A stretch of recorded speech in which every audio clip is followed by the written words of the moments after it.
Hi everyone and welcome to my channel Legal Guru. And as you know that myself is Dr. Avinash Jha, Assistant Professor of Law and RTI activist. और सबसे पहले माफ़ कर दीजिएगा क्योंकि बहुत दिनों के बाद आप लोगों के लिए एक नया वीडियो आज बनाने जा रहा हूं और आप सारे लोगों को पता है कि कोरोना फेज़ के कारण एग्जामिनेशंस वगैरह डिरेल्ड हो गई थी। तो हमारी यूनिवर्सिटी में एग्जामिनेशंस पीरियड चल रहे हैं और उस कारण से फुर्सत नहीं मिल पाती थी कि आप लोगों के लिए एक नया वीडियो जो है मैं बना पाता। आज बड़ी मुश्किल से मैं इसी बीच फुर्सत निकाल पाया हूं और आप लोगों के लिए आज सोचा कि आज तो ज़रूर बनाऊंगा वीडियो और आशा है कि आपका आज का वीडियो जो है आप लोगों को निश्चित ही अच्छा लगेगा। और फिर वही बात, अगर ये हमारा वीडियो आप लोगों को अच्छा लगता है तो मेरे लिए नहीं और बच्चों के हित में कृपया मैक्सिमम लाइक कीजिए, शेयर कीजिए और हमारे चैनल लीगल गुरु को सब्सक्राइब कीजिए ताकि और भी अच्छे से अच्छे वीडियो हम आप लोगों के लिए ला सकें। तो चलिए लेक्चर सीरीज़ के लेक्चर नंबर 13 में आज आप लोगों के लिए मैं जो वीडियो बनाने जा रहा हूं उसका टाइटल है या आज का जो पॉइंट ऑफ डिस्कशन है वो है relationship of RTI with constitution and other legislation. चूँकि हमने आप लोगों को बताया था कि जब स्पेशली आरटीआई की ओर हम लोग मूव करेंगे या सेक्शंस की जब हम लोग स्टडी करेंगे सेक्शन को, तो वो एक डेप्थ स्टडी होगा और उसमें हम लोग माइन्यूटली एक एक सेक्शन पे लेक्चर लेके आएंगे आप लोगों के लिए। लेकिन उससे पहले चूँकि हमने प्रॉमिस किया था आप लोगों के लिए कि जो कॉन्सेप्ट बेसिकली आप लोगों को बताया जाएगा, तो कॉन्सेप्ट के लिहाज से आज लास्ट वीडियो जो है वो आप लोगों के लिए है कि आरटीआई तो लेजिस्लेशन जो है हमारे यहाँ 2005 में फाइनली एडॉप्ट हुई या हमारे यहाँ, लेकिन क्या इससे पहले और भी जो लेजिस्लेशन थे इंडिया में प्रेजेंट उसमें इंफॉर्मेशन देने की बात या डिस्क्लोजर ऑफ इंफॉर्मेशन की बात या restrictions of disclosure of information की बात या exemption from disclosure of information की चर्चा कहाँ जो है किस किस एक्ट में की गई थी। तो आज हम इसी ओर स्टडी करेंगे कि कॉन्स्टिट्यूशन में क्या प्रोविजंस थे या कॉन्स्टिट्यूशन के अलावे कहाँ डिस्क्लोजर और रेस्ट्रिक्शंस दोनों की चर्चा जो है और डिफरेंट स्टैट्यूट में इंडिया में पहले से मौजूद थी इंफॉर्मेशन प्रोविजन से रिलेटेड। तो चलिए आज हम इस ओर आप लोगों को ले चलते हैं। तो जैसा कि आप लोग को सारे लोगों को पता है कि जो सोर्स है हमारा राइट टू इंफॉर्मेशन एक्ट और प्रेजेंट जो लेजिस्लेशन है वो उसका जो है सोर्स जो है वो आर्टिकल 19 है कॉन्स्टिट्यूशन का। तो सबसे पहले जो राइट टू इंफॉर्मेशन एक्ट 2005 का जो रिलेशनशिप है वो हम कॉन्स्टिट्यूशन के कॉन्टेक्स्ट में देखेंगे। आज हम आप लोगों को थोड़ा शॉर्ट में बताएंगे क्योंकि इससे पहले भी कई एक वीडियो हम बना चुके हैं जिसमें कॉन्स्टिट्यूशनल एस्पेक्ट्स की चर्चा हमने किया है और भी एस्पेक्ट्स जो है with regard to right to information चर्चा किया है। तो थोड़ा शॉर्ट में हम लोग स्टडी करेंगे और जैसा कि आप लोगों को पहले भी बताया गया था कि जो आर्टिकल 19(1) का जो सोर्स है वो है राइट टू इंफॉर्मेशन एक्ट 2005 का जो सोर्स है वो हमारा कॉन्स्टिट्यूशन है। So now we have to discuss what is the relationship between Constitution and RTI. So Article 19(1)(a) of the Constitution of India guarantees the fundamental right to free speech and expression.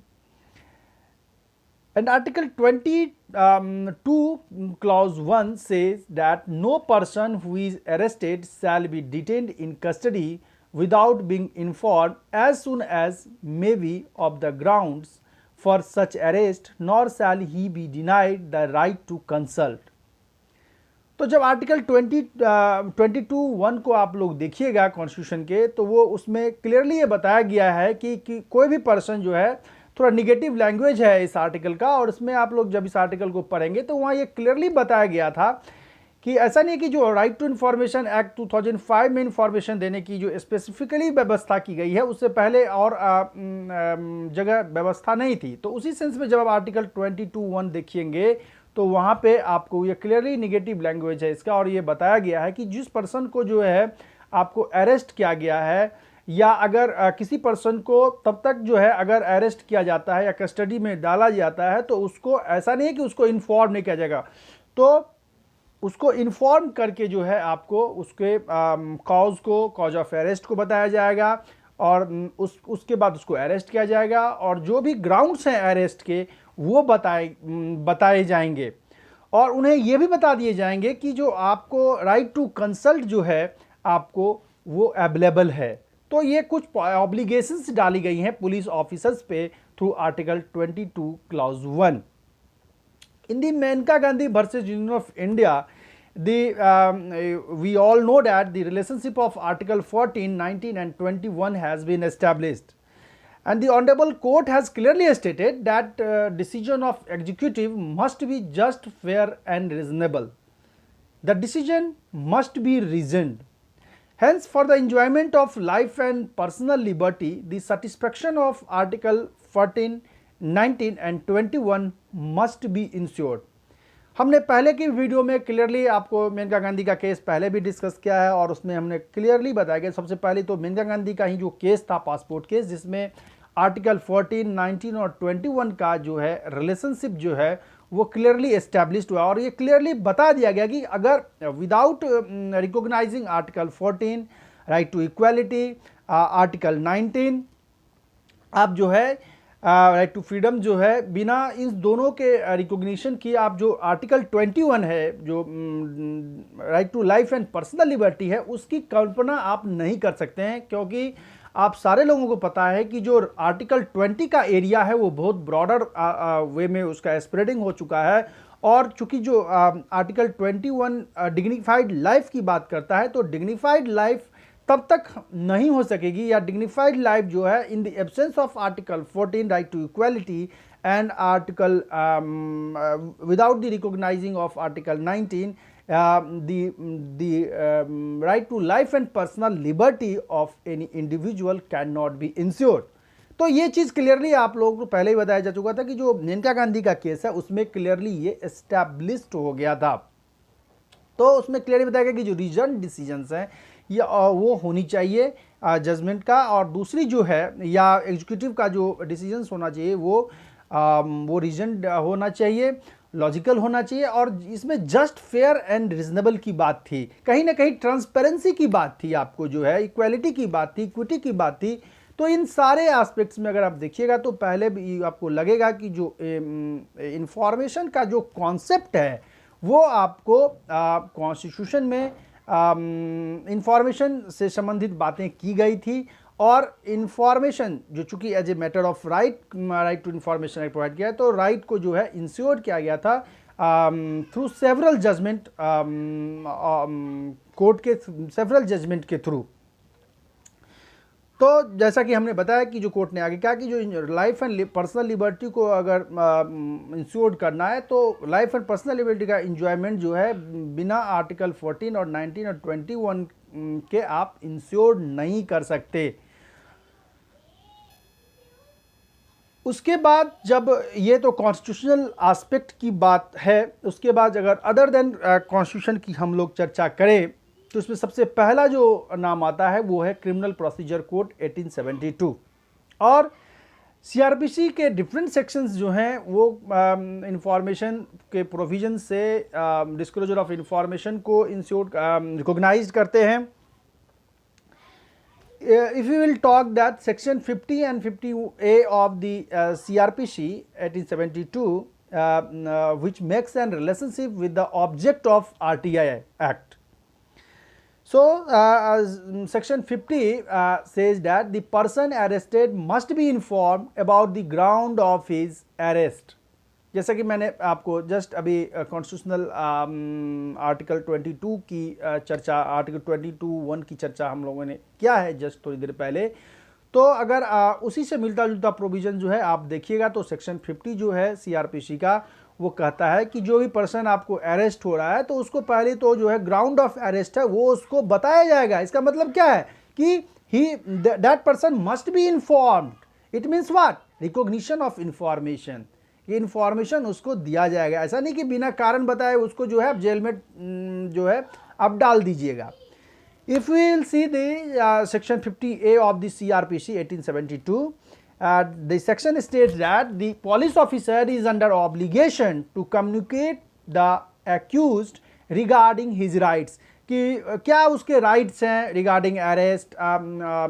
जो है आपको police officer पे ये obligations हैं कि वो उस accused को उसके right to get bail, right to consult, consult the right to consult his legal advisor और right to inform his family। मतलब इन सारी चीज़ें जो भी राइट्स हैं उसके आपको वो उसको इन्फॉर्म कराई जाएंगी, उसको बताई जाएगी। मतलब कहीं ना कहीं इन्फॉर्मेशन देने की बातें या डिस्क्लोजर ऑफ इंफॉर्मेशन की बातें जो है आपको सीआरपीसी के सेक्शन 50 और 58 में आपको की गई थी।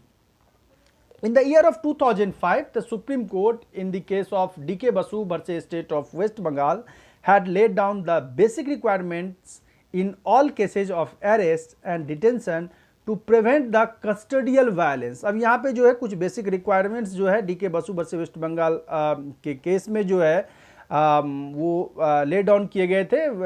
अरेस्ट एंड डिटेंशन जो है के केस में, ताकि कस्टडियल वायलेंस को जो है रोका जा सके, जो पुलिस ऑफिसर के द्वारा जो वायलेंस की जाती है वो उसको रोका जा सके। तो इसमें कुछ गाइडलाइंस जो है आपको या बेसिक रिक्वायरमेंट्स जो है वो ले डाउन किए गए थे। The provision of proactive disclosure of right to information has also been found in the CrPC regarding arrest. Example, entry must be made in diary, supply of copy of FIR, providing copy of the police report under section 207।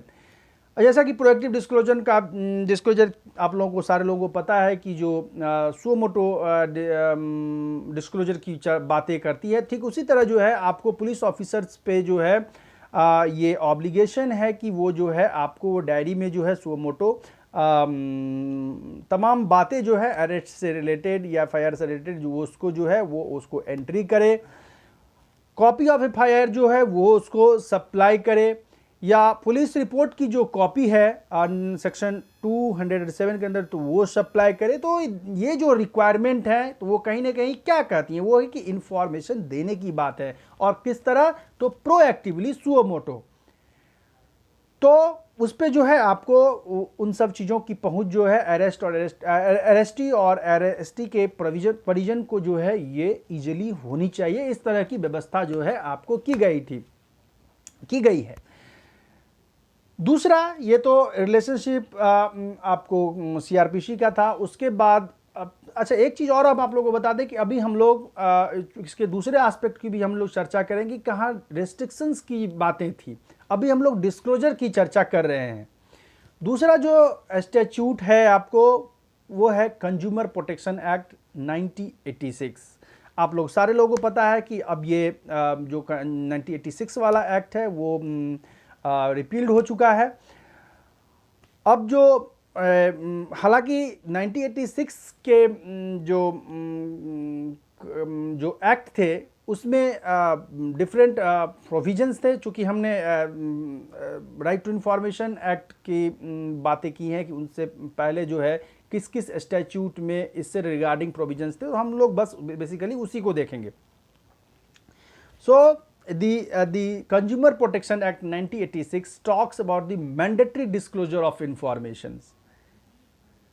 This act provides several rights to the consumers about the quality, quantity, potency, standard and price of goods or services so as to be protected against unfair trade practices. The act advocated about the safety right, right to choose, right to inform, right to be heard, right to seek redressal, and the most important right to consumer education. So if you will if you will see the information provisions, So the Consumer Protection Act 1986 was the best example with this regard. अगर consumer protection act की हम लोग देखेंगे तो clearly जब आप किसी भी वो ऑब्लिगेशन डालता है कि मैन्युफैक्चरर पे कि आप देखिएगा कि जब कोई आपको गुड्स परचेज करते हैं तो उसके पीछे उसकी सारी डिटेल्स जो है, क्या क्वांटिटी है, किससे बन के बना है, उसका कितना प्राइस है, उसका मैन्युफैक्चरिंग डेट क्या है, उसका एक्सपायरी डेट क्या है, टोटल डिटेल्स जो है आपको वो आपको इंफॉर्मेशन के रूप में वहां पे प्रोटेक्टेड रहता है और कोई भी कंज्यूमर इजीली उसको स्टडी कर सकता है, उसके बारे में जान सकता है। यानी the consumer has the right to know under the consumer protection act 1986। तो कहीं ना कहीं ये इंफॉर्मेशन, और वो भी कैसा इंफॉर्मेशन, तो प्रोएक्टिव इंफॉर्मेशन आपको देने की बातें जो है कंज्यूमर प्रोटेक्शन एक्ट 1986 से। इतना ही नहीं, जैसा कि हमने कहा कि जो मोस्ट इंपॉर्टेंट प्रोविजंस था वो कि कंज्यूमर एजुकेशन को बढ़ावा देने की बातें जो है कंज्यूमर प्रोटेक्शन एक्ट 1986 वो करती थी।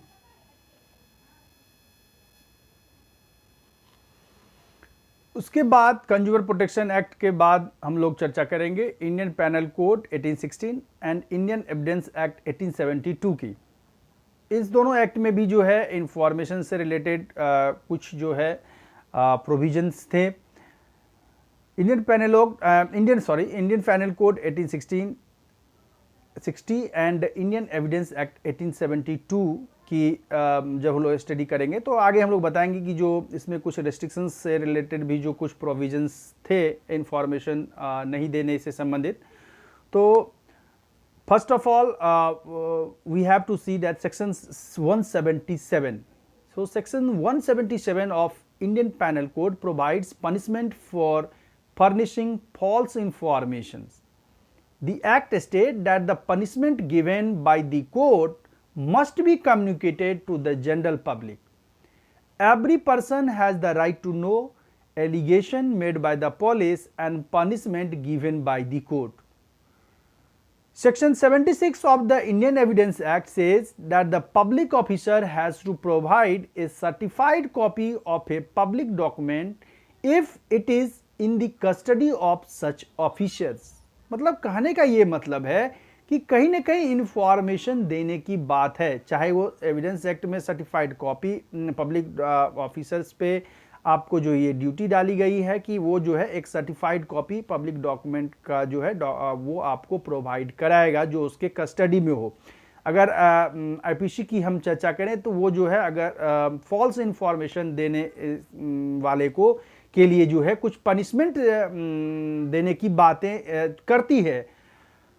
तो दूसरा जो कम इस तरह की अगर पनिशमेंट किसी भी तरह की जो पनिशमेंट अगर दी जाती है तो वो उसको इन्फॉर्म करने की चर्चा की गई है। तो कहीं ना कहीं इन्फॉर्मेशन देने की चर्चा है। दूसरी ओर गलत इन्फॉर्मेशन देने पर पनिशमेंट देने की भी चर्चा जो है एक्ट में की गई थी।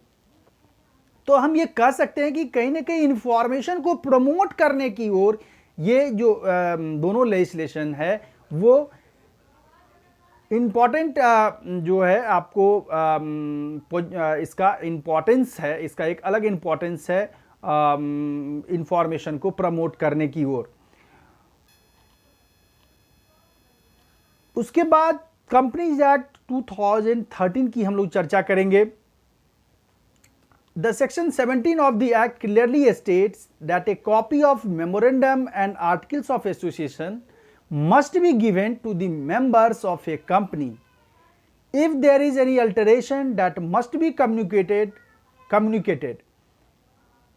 Section 71 states about the inspection of trust deed.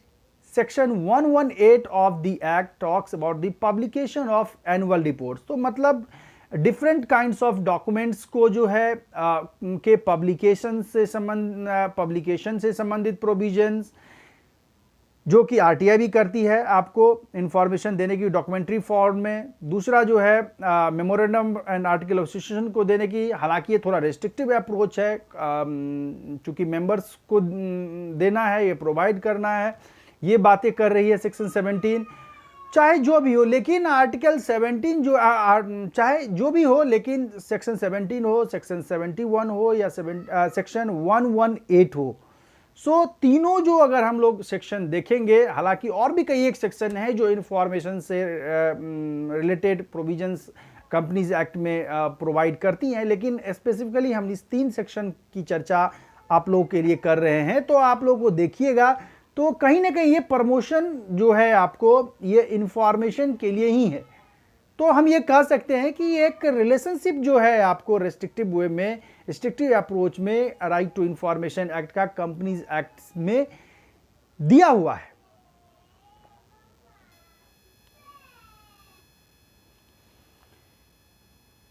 उसके बाद द पब्लिक रिकॉर्ड्स एक्ट 1993 की हम लोग चर्चा करेंगे। Section 12 talks about the publication of unclassified documents which is more than 13 years old. तो पब्लिक रिकॉर्ड्स एक्ट 1993 कहता है कि जो 30 ईयर्स ओल्ड की जो डॉक्यूमेंट है उसको पब्लिश किया जा सकता है, तो उसके पब्लिकेशन से जो है आपको रिगार्डिंग प्रोविजंस। लेकिन कहने का ये मतलब है कि कहीं ना कहीं ये डिस्क्लोजर की चर्चा तो कर रहा है या डिस्क्लोजर से रिलेटेड प्रोविजंस को प्रमोट तो कर रहा है। उसके बाद हम लोग देखेंगे the representation of the people's act 1951, जो कि बहुत ही इंपॉर्टेंट स्टैट्यूट है with regard to right to information act 2005। So this act ensures the transparency and accountability of the public authority, which is the object of Right to Information Act 2005, as we have discussed already. Section 33 subsection 1 of this act states about the declaration by candidate filing nomination about his accused of punishable offence with imprisonment for 2 years or more with an affidavit sworn by the candidate in a prescribed form. The returning officer is duty bound to disclose all the information declared by the candidate. The section 33B clearly binds the candidate to furnish information only under the act and the rules made thereunder, which are to be disclosed immediately for public information. Section 38 talks about the publication of list of contesting candidates.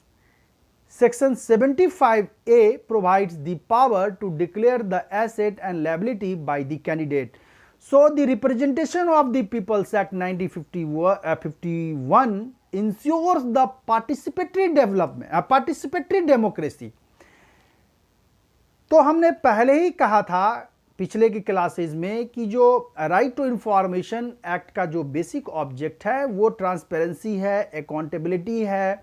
और ऐसा क्यों है? क्योंकि जो democracy का जो object है या डेमोक्रेसी का जो मीनिंग है वो तभी संभव है जब तक जो रियल पार्टिसिपेशन है पीपल्स का वो देखने को मिले डेमोक्रेटिक सिस्टम में।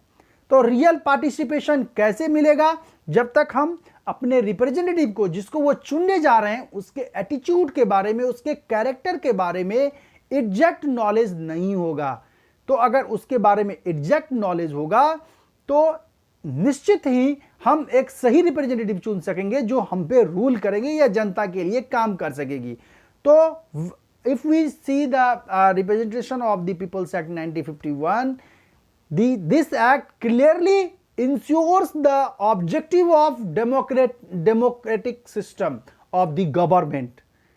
So it ensures the participatory democracy. और ये कैसे इंश्योर करता है? तो सेक्शन 33 सबसेक्शन 1 जैसा कि हमने पढ़ा वो क्लियरली आपको बताता है कि जो कैंडिडेट है जो नॉमिनेशन फाइल कर रहा है, अगर उस पर कोई पनिशेबल ऑफेंस है और जिसकी सजा जो है 2 साल या 2 साल से ज़्यादा होने जा रही है, तो वो एफिडेविट फाइल करेगा और उसमें उसकी जिक्र करेगा उस चीज़ की। और रिटर्निंग ऑफिसर ड्यूटी बाउंड है कि जो भी इंफॉर्मेशन वो कैंडिडेट फर्निश कर रहा है उस तरह के सारे इंफॉर्मेशन को वो डिस्क्लोज करेगी।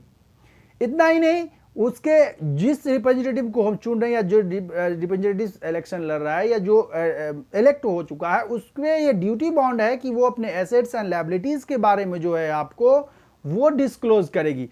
तो several kinds of disclosure provision has been present under the representation of the people's act 1951. So we will find the better linkage with the Right to Information Act. तो हम लोग कह सकते हैं कि जो राइट टू इंफॉर्मेशन एक्ट का object है वो कहीं ना कहीं representation of the people's act 1951 के थ्रू अचीव किया जा सकता है या अचीव किया जा रहा है, या उस और representation of the people act 1951 ये क्लियरली जो है राइट टू इंफॉर्मेशन एक्ट 2005 के ऑब्जेक्टिव्स को अचीव करती नजर आ रही है। अब हमने अभी तक देखा कि जो वैसे लेजिस्लेशन जो डिस्क्लोजर ऑफ इंफॉर्मेशन की बातें करती थी, अब हम लोग देखेंगे वैसा लेजिस्लेशन जो रेस्ट्रिक्शंस ऑन डिस्क्लोजर की चर्चा आपको कर रही थी, या जिसमें प्रोविजंस था कि जो इंफॉर्मेशन नहीं दी जाएगी उस संदर्भ में। तो इसमें हम लोगों को केवल शॉर्ट में आप लोगों को नाम बता देंगे, चूंकि वीडियो बहुत ही लंबा हो जाएगा। तो आई होप कि कोई आपको बेटर नॉलेज चाहिए या इस पर और डेप्थ नॉलेज चाहिए तो हमारी बुक जो fundamentals of right to information act उसको कंसल्ट करेंगे और उसमें इससे related depth knowledge I hope कि आप लोगों को मिल पाएगा। तो जो लेजिस्लेशन थे, legislation providing restrictions on disclosures, that is the first medical termination of pregnancy regulation 2013। तो medical termination of pregnancy regulation 2030 clearly ये बताता है कि जो कुछ प्रेगनेंसी नॉर्म्स हैं तो उससे संदर्भ में प्रेगनेंसी से रिलेटेड जो जानकारी है वो पब्लिकली डिस्क्लोज नहीं की जाएगी, और वो अगर डिस्क्लोज की जाती है तो that will be punishable offence. तो इस तरह से इससे रिलेटेड कोई भी इंफॉर्मेशन जो है वो डिस्क्लोज नहीं की जाएगी, यानी नॉन डिस्क्लोजर की बातें की गई थी।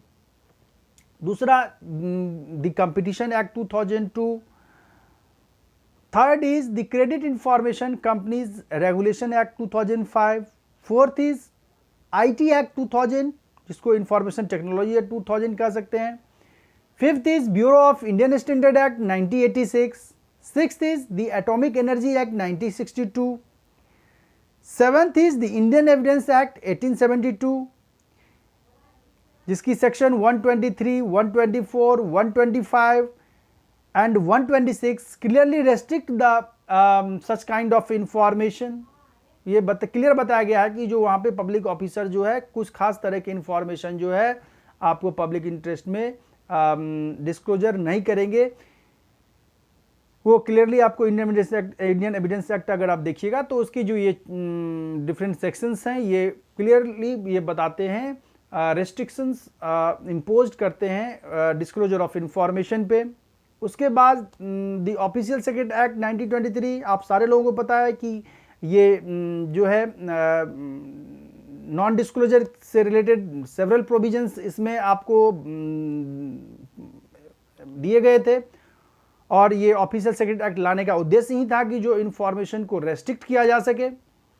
उसके अलावे इन सारे जो अभी तक हम लोगों ने देखा, इसके अलावे जो है आपको सेवरल और भी स्टैट्यूट्स थे जो है डिस्क्लोजर को रेस्ट्रिक्ट करने की बातें की गई थी, जिसमें आपको डिस्क्लोजर नहीं देने की या इंफॉर्मेशन को डिस्क्लोज नहीं करने की बातें की गई थी। तो आई होप कि आप लोगों को आज का वीडियो अच्छा लगा होगा, और अब जल्दी ही कोशिश करेंगे कि आप लोगों के लिए नेक्स्ट वीडियो जो है हम लोग लाएं, और अब सीधा हम लोग एक्ट पे आएंगे और उससे रिलेटेड इंपॉर्टेंट जो जानकारी है आप लोगों से साझा करेंगे। और फिर मैं कहता हूं कि अगर कोई डिटेल्स जानकारी चाहिए हो तो जैसा कि स्लाइड में आप देख रहे हैं मेरी बुक अमेजन पे भी उपलब्ध है, और जिसका लिंक मैं भेज दूंगा, काइंडली उसको कंसल्ट कर सकते हैं। Fundamentals of right to information. चलिए, तो आज के लिए इतना ही, और बहुत बहुत धन्यवाद टाइम देने के लिए और मेरा वीडियो देखने के लिए। Thank you, bye bye.